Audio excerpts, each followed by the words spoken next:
এবার দেখাবো আপনাদের হাসপাতাল থেকে ছুটি পেয়েই প্রাণ সংগ্রহ অভিযানে বিজেপি বিধায়ক শঙ্কর ঘোষ। শিলিগুড়িতে ত্রাণ সংগ্রহ অভিযান, সংগৃহীত ত্রাণ নিয়ে যাবেন ডুয়ার্সে।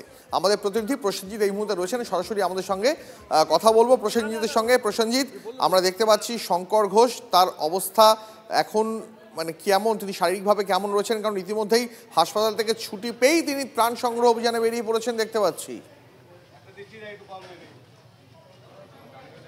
একদম, দেখো, এর আগে ত্রাণ দিতে গিয়ে আক্রান্ত হয়েছিলেন বিজেপির বিধায়ক শঙ্কর ঘোষ এবং সাংসদ খগেন মুর্মু।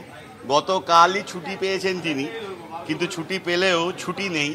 আবারও এই দুর্ভোগের মুহূর্তে দুর্গত মানুষদেরকে ত্রাণ দেওয়ার লক্ষ্যে ত্রাণ সংগ্রহ অভিযান। তার নিজের ওয়ার্ড শিলিগুড়ি পুরসভার যে 24 নম্বর ওয়ার্ড, সেই ওয়ার্ডে ত্রাণ সংগ্রহ অভিযান একদম মাঝ বাজারে শঙ্কর ঘোষ। ছুটি পেয়েও বোধহয় ছুটি নেই নাকি? আমাদের ছুটি চিরতরের ছুটি হওয়ার আগে ছুটি হবে না, কাজ না করলে থাকতে পারি না। এর আগে ত্রাণ দিতে গিয়ে মার খেতে হলো, কালকেই ছুটি পেলেন। ত্রাণ দিতে গিয়ে মার খেলাম বলে ত্রাণ সংগ্রহ করে ত্রাণ পৌঁছাবো না, এইটা আমার স্পিরিট নাই।